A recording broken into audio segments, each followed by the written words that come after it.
Saya tertarik dengan uraian awal tadi tentang pendayagunaan ASN untuk menampung kegelisahan.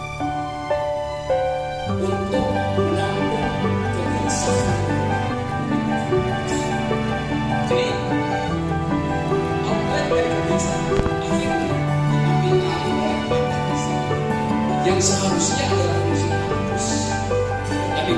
outlet dari kegelisahan akhirnya diambil alih oleh akademisi yang seharusnya adalah fungsi kampus, tapi diterangkan oleh Bu Haryadani. Audio Jungle.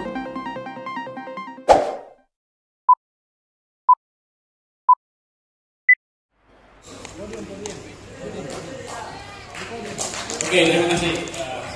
Saudara, ini ada polisi pinjam ya. Karena tadi yang pakai mimbar ini saudara Akbar tadi ya, sebagai direktur Akbar Institut. Saya pemilih Setara Institut. Jadi supaya saya setara dengan Akbar, saya pakai juga mimbar ini.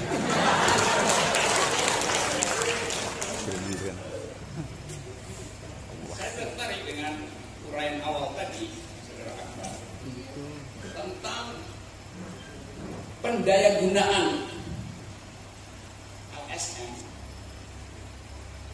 untuk menampung kegelisahan publik.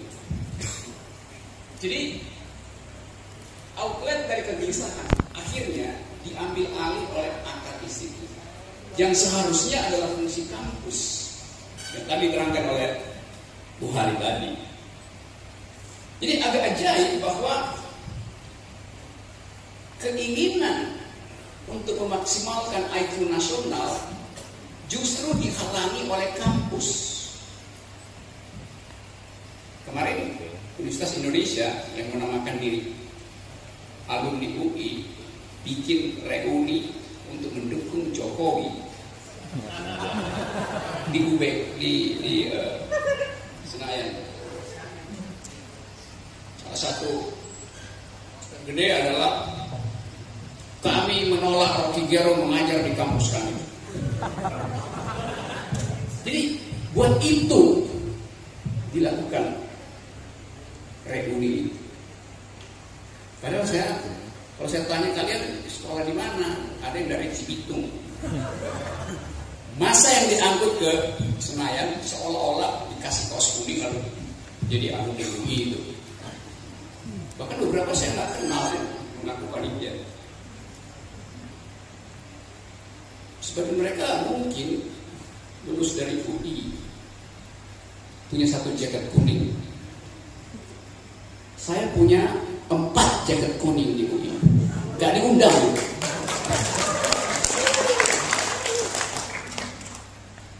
Saya belajar di 5 fakultas. Satu, saya masuk kuliah pertama, saya kasih cerita kecil dulu yang nggak ada di media massa dulu. Saya kuliah pertama itu Fakultas Teknik Elektro. Tapi saya belajar 4 semester, saya merasa udah pintar, maka saya berhenti.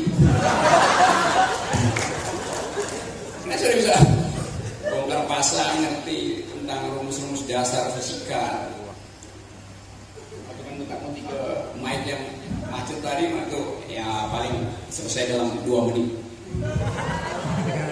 2 menit.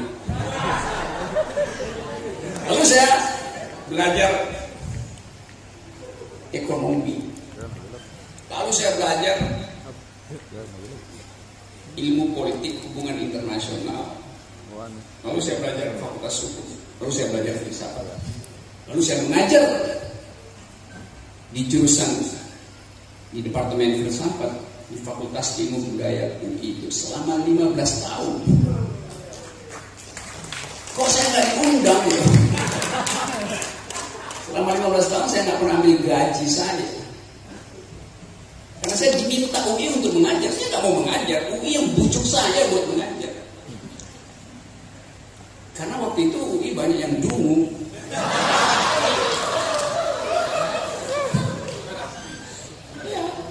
Sampai sekarang banyak profesor dungu di situ.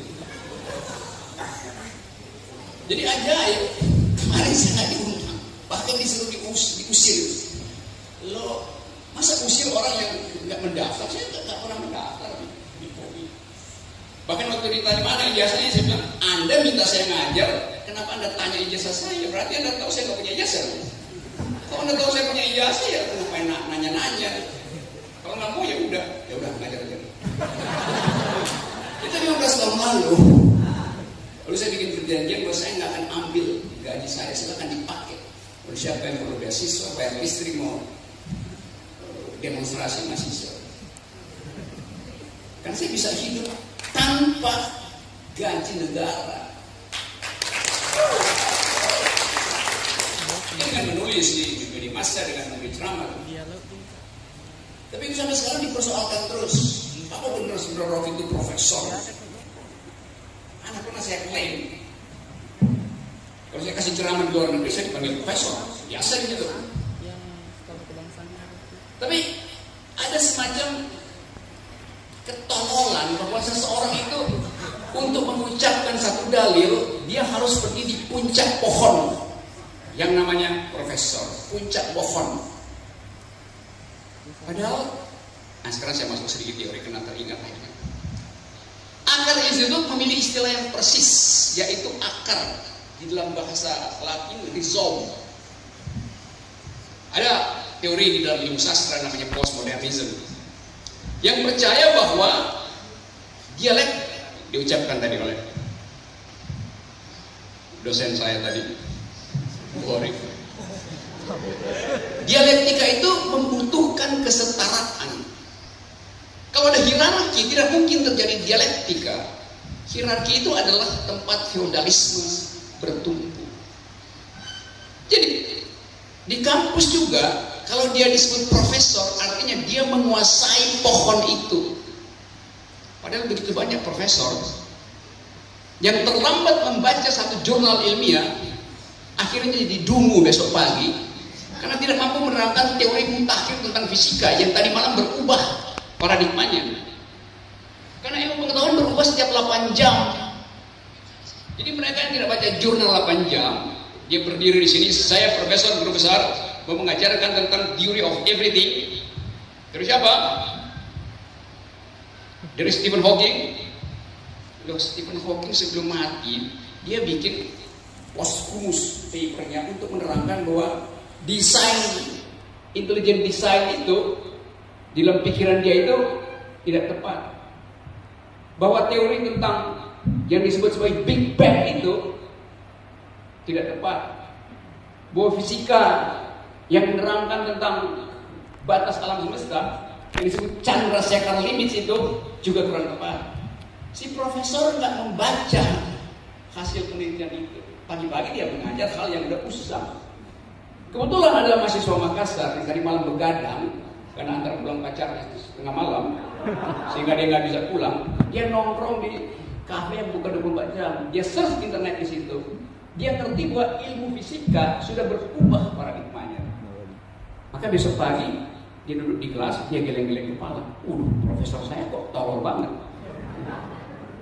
Jadi si mahasiswa itu lebih pintar karena dia membaca current issues, teori terakhir di dalam ilmu fisika. Tetapi dia nggak berani untuk angkat tangan, interupsi, mengatakan, Bapak Profesor, kuliah Bapak itu ketinggalan 10 tahun. Dia nggak berani ucapin itu. Karena ada feodalisme. Seolah-olah mahasiswa adalah orang paling bodoh dan profesor adalah orang paling pintar. Padahal sering terbalik, profesor bisa jadi orang paling dungu. Misalnya kalau dia dukung kekuasaan kan dungu. Karena profesor, tugas profesor adalah melawan dalil supaya ada dialektika. Sama seperti tugas mahasiswa adalah membantah dalil profesor supaya ada dialektika. Itu dasarnya. Jadi kalau mahasiswa mengangguk-angguk di depan profesor, artinya dia menyodorkan diri untuk jadi budak si profesor. harusnya saudara menggeleng. Salah, bodoh, tolong. Supaya profesor tanya, kenapa kamu menggeleng? Karena saya punya pikiran lain, Pak Profesor. Silahkan ucapkan. Lalu ada debat di ruang kelas. Dengan cara itu ilmu pengetahuan dimajukan. Ilmu pengetahuan maju kalau ada dialektika, ada debat, ada konfrontasi argumen di dalam kelas. Itu baru orang yang berpikir. Tadi bedakan ya antara menggeleng dan pelangak-pelongok. Beda. Menggeleng pertanda Anda berupaya untuk mengeluarkan pikiran. Menggeleng itu pertanda Anda berupaya mengeluarkan pikiran. Pikiran alternatif. Bukan pikiran yang bertentangan. Menggeleng. Tidak. Ini yang bisasi namanya. Pelangak-pelongok artinya tidak punya pikiran. Jadi beda antara menggeleng dan pelangak-pelongok. Nah, kita ada di situ. Di dalam upaya untuk memastikan bahwa hierarki tidak boleh terjadi di dalam kampus. Pikiran tidak boleh bekerja dalam hierarki. Lalu, kenapa misalnya dosen takut pada dekan, dekan takut pada rektor? Karena ada hierarki birokrasi.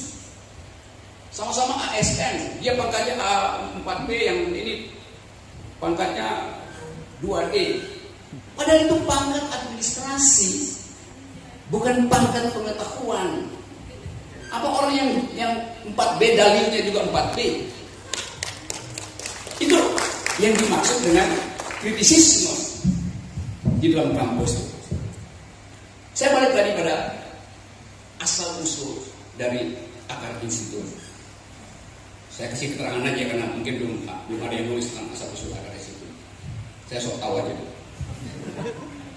Asbabun nuzul dari akar institut.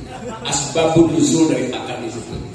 Tadi saya terangkan bahwa akar berbeda dengan pohon. Pohon itu dalam biologi disebut arborescens. Yang tegak itu arborescens.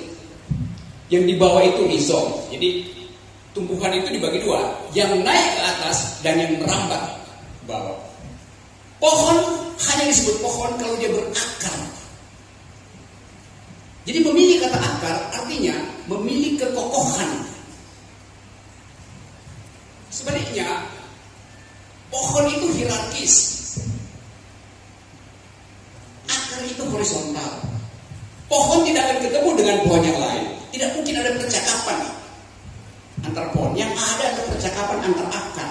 Karena akar akan mencari akar yang lain dari pohon yang lain. Dia bertemu di bawah. Akar itu bertemu di bawah. Pohon itu nggak mungkin bertemu. Jadi memilih konsep akar artinya dua. Pertama, memilih hal yang mendasar dan memungkinkan percakapan. Akar mangga bertemu dengan akar durian, bercakap-cakap mereka di bawah tanah. Itulah kebangsaan. Bukan melihat yang tinggi, yang feodal, tapi melihat yang mengakar. Dan yang mengakar itu yang hilang di dalam kenikmatan kita berwarga negara karena didominasi oleh pohon-pohon tinggi. Pohon Golkar, pohon PDIP, pohon Nasdem.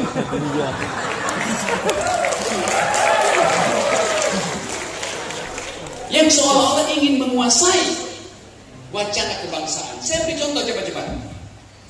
Kemarin koran masih memuat pidato Ibu Megawati yang mengatakan bahwa Pancasila dan NKRI hanya mungkin selamat bila Jokowi jadi presiden dan PDIP menang. Jadi yang lain itu dianggap apa?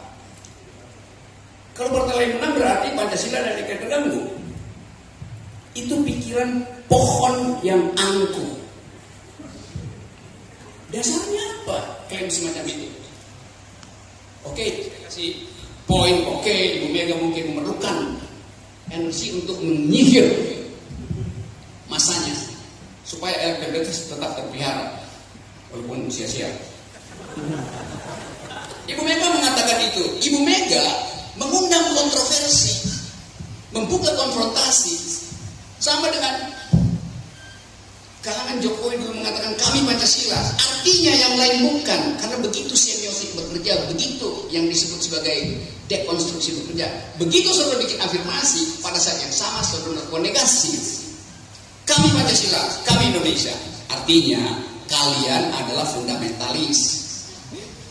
Kalian adalah tidak pluralis. Kalian bukan Indonesia. Kan itu yang disembunyikan. Trace di dalam teori. Jadi kita membongkar itu. Saya balik lagi tadi. Ibu Mega mengucapkan ulang arogansi kebangsaan itu. Seolah-olah Soekarnoisme itu.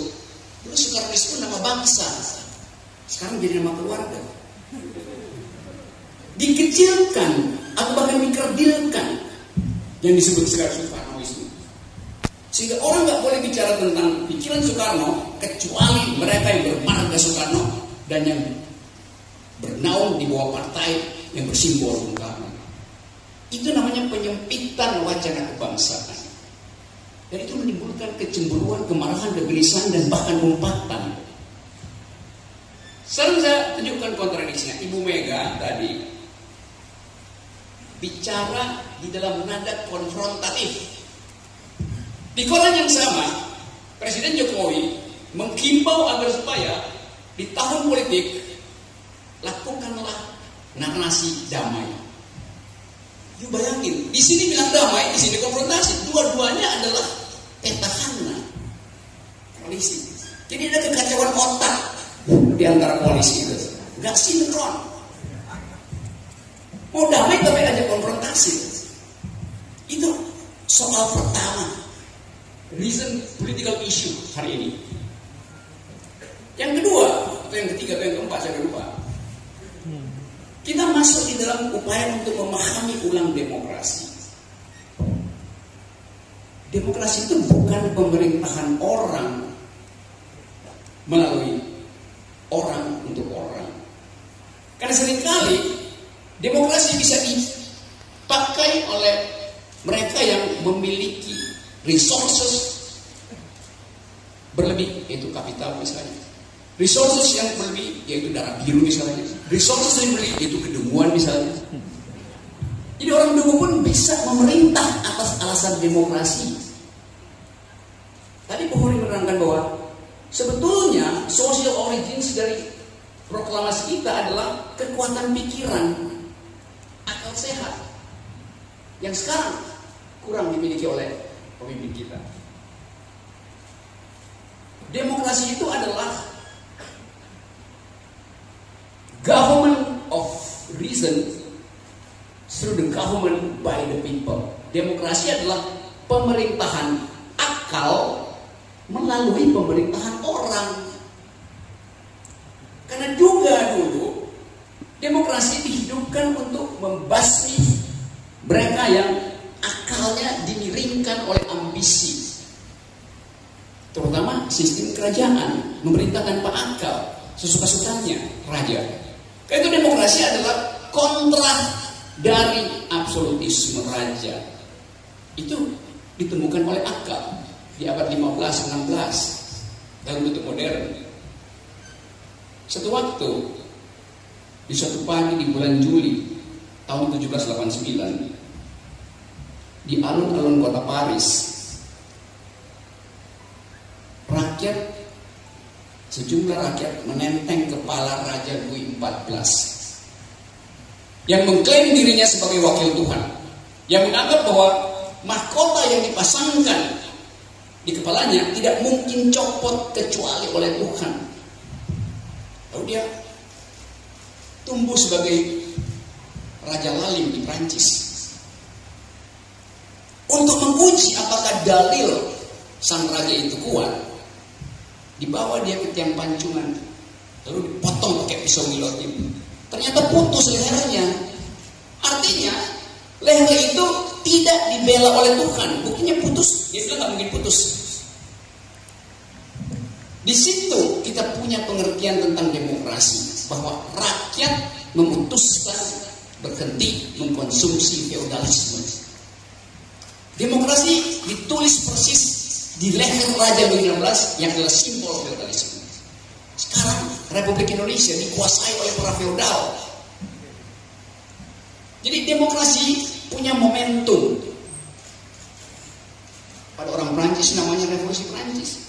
Karena itu kata rakyat bagi orang Prancis betul-betul dimaknai sebagai kesetaraan akal pikiran, Sehingga anak SD dari awal dididik untuk berpikir setara. Peralatannya namanya logika. Anak SD diajarin filsafat dari awal di Prancis supaya ingat tentang peristiwa itu, supaya bisa hubungkan peristiwa itu dengan peristiwa di belakang 200-2000 tahun ke belakang. Jadi ada dialektika dalam sistem pendidikan di sekolah-sekolah Prancis dari awal diajarkan tentang itu. Karena itu kata rakyat menjadi kata yang sangat demokratis di Prancis, setara. Di sini rakyat itu dianggap sebagai kaumulo, di bawah, bahkan disebut wong cilik, dihina sebetulnya. Tapi kita tahu nggak itu partai wong cilik? Ya partai yang merendahkan rakyat. Karena kedaulatan pindah, tidak mungkin ada pada si wong cilik. Bangsa kita tidak didirikan untuk menghasilkan wong cilik, tapi wong yang setara. Itu poin pertama, poin paling dasar yang membuat kita gagal untuk menghasilkan demokrasi.